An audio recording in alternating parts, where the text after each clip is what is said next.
जिया खान जी और हमारे निधन पे बहुत दिनों बाद शिरकत कर रहे हैं हमारे संजय भैया और रंजीत भैया। भोजपुरी इंडस्ट्रीज के बहुत ही प्यारे गीतकार। आज सौभाग्य के बार जो आप सब देखा जाने की बेंजो पे अपने साथ शिरकत करत आने साथ दे रहल बानी। बहुत ही सुंदर सुंदर गीत यहाँ के उगे लिखले रहने छोड़ी छोड़ी बलमु नरमी कलैया जोना गीत ये हमरा लगा था कि भोजपुरी इंडस्ट्रीज के लोग एक गीत के फैन है। और फिर तकलीफ बाबू माई से आप लोगों ने आपके दिल से धन्यवाद भैया, स्वागत बा, अभिनंदन आपके। बहुत ही अच्छा गीत हमने के बड़े भैया बोस रामपुरी जी जो कि गाना लिखने वाले और आप लिख रहे वाले महिमा सिंह जी के गंगा ये नहिले बड़े गाना हम बीच में झूठो के आगे बने गंगा नहिले बड़े हो जाए हम ऐसे है नहीं हो जाता है।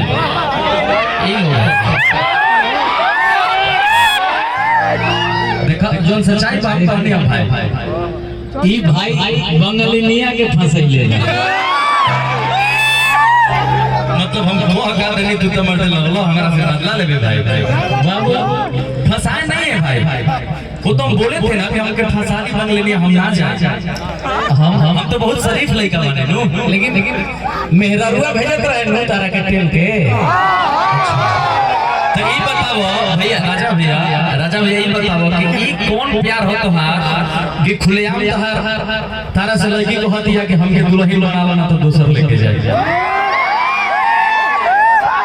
अच्छा ये बताइए मिले बड़ा तहार ए अंकुश भैया मेरारू भाई काहे कहत रहे कि तू जा कलकत्ता जा फुरुबुरिया जा कमाए जा काहे कहत रहे बताओ तो हम पूछी तारा मेरारू से हमर मेहरारू हुए जो बंगलिनिया वाली से बंगलिनिया नहीं है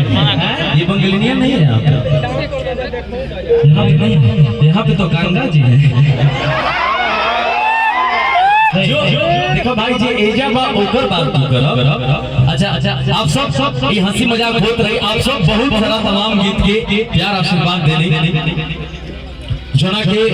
एगो गीत महिमा जी और राजा भैया शिल्पी राज जी साथ में गोली और आर्या शर्मा जी म्यूजिक देले गाना के हमारे बोस रामपुरी जी लिखले गाना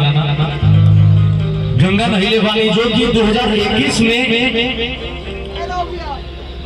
YouTube चार्ट लिस्ट में पूरे ग्लोबल पूरे विश्व में ये गाना 6ठे नंबर पे 2021 में रहे जहां 10 गाना बॉलीवुड के रहे वो जा एक गाना से भोजपुरी के शामिल भइल 6ठे नंबर पे गंगा नहिले वाली। तो आप सबको बहुत बहुत बधाई इसके लिए हम भी उससे अलग नहीं है लेकिन फिर भी आप लोगों का पूरा श्रेय जाता है। अभी एगो हाल फिलहाल बड़ा गीत के आशीर्वाद देता नहीं आप सब भैया तनी सब लोग खड़ा हो जाए रूपा जी आ जाइए सारे लोग आ जाइए एगो गीत के तो हम लोग बड़ा प्यार देता है भैया कि हम दुल्हन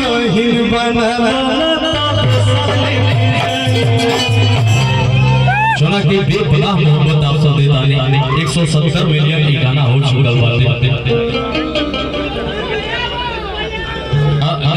हेलो गंगा मास्टर तन है ने आवो तारा के। अच्छा ये बताओ भाई लोग गाना तो राजा भैया भैया बड़ी कर सकते लेकिन हम छू सकिला वो ऐसा कुछ नहीं कुछ कर सकते हैं यहां तो दावा हमारा के वाह बहुत बढ़िया कि हम आगे गलती तो कइले कि बाकी एक बेरी वो बाकी एक बेरी अरे गंगा राजा भैया गीत लेकिन हम गा दे रहे हैं गीत लेकिन राजा भैया तुम करो बंगलिनिया के लोग तो हम चाह जाने की बंगलिनिया कि हम ही छेड़ देते हां देखिए घर में पत्नी बाड़ी और पति देव भी बाड़े पति देव सब मिला मिला के कामा बाड़े राजा भैया के हमारा नाम सुस्त आदमी बड़े पहले कि देखा हम तो भाई बोहरा के छोड़ के कहीं ना जा सकेला, हम तो घर में रहब चाहे जो भी हो जाए। तो पत्नी उनका के समझावत आड़ी, देखिए घर का बड़ी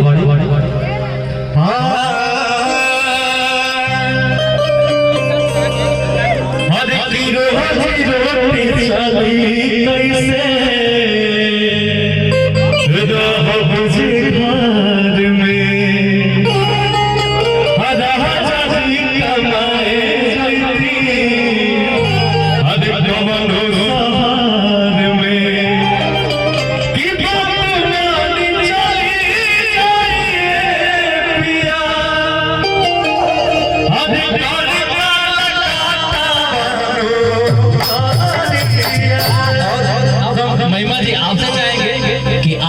बैठ जाइए। अब हम लोग हाँ गंगा में आ गए थोड़ा सा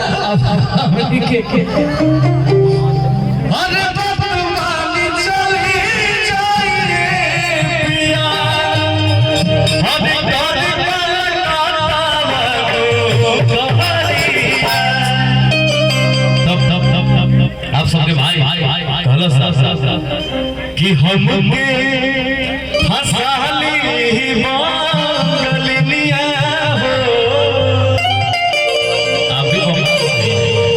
मिष्टी खाबो आप भी बंगाल से तो पानी खाबो। ये लोग साथे काम करत करत हमरा भी दो चार शब्द आ गए बाटे कि हमके हंसाली बंगलिया भाव का बाबा कि जाहि बिना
थोड़ा हम इधर डांस कर देते हैं, करो ना बेटा, हमको अच्छा लगेगा।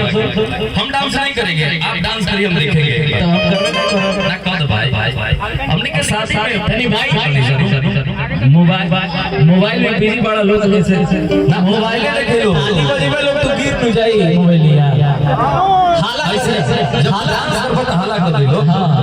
कि हमके फंसा भैया चाहे छोड़ दे, तू बड़ बड़ काहे डांस करबो, तू हंसुर लाग जेबो, हम कर लेते हैं। अरे आप बोली मतलब हमें क्या ऐसा खराबी है, दुश्मन है, मैंने अपना क्या बिगाड़ा है भाई, तार काटते हैं समझोड़ो तू कतनो कुछ कला जे हमरा तने बाबू हमरे तने आई। हां अभी वोटिंग करवा दे तो 4 गो से 3 गो हमारा 3 गो ना देखो गंगा तो तार पड़ले बड़े तो ठीक से बात हई 4 गो ले तार 3 गो होई तो एगो काहे के छोड़बो, हम गोरो के ले जा, हम शर्ट सॉन्ग गावे स्टार्ट करत नहीं ऐसे का हो हम शर्ट सॉन्ग गाने। अच्छा डांस करेगा हां डांस करो,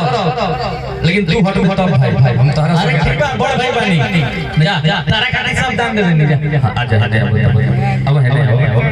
कि हमके नहीं हम डांस करेंगे, तुम ये बहुत डिस्टर्ब करता है ई जब तक रही न राजा भाई हमारे पास कोनो कोई की नहीं है, एगो दिक्कत ई लेने काट दे। देखो भाई हम इनका साथ डांस करो ठीक बा, तो हम हमारा तनी सपोर्ट कर दो, अच्छा लगे ना एक तनी हाला कर दियो ठीक नो ठीक बा कि भले नाही करबू हम मोरिया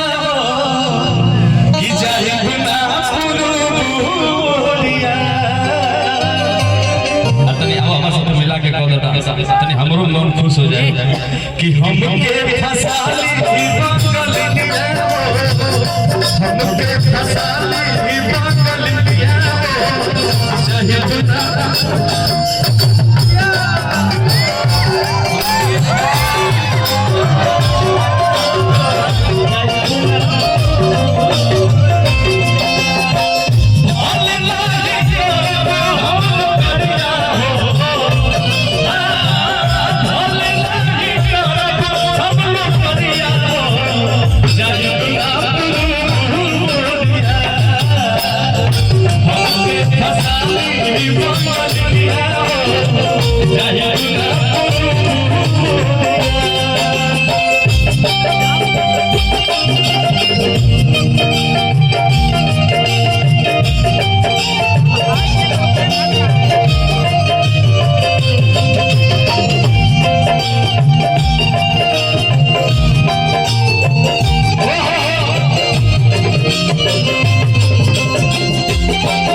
यही में हमारा थोड़ा सिमरन करता राजा भैया कौन भैया के गीत गावे बड़ा सुंदर लिखले बाड़े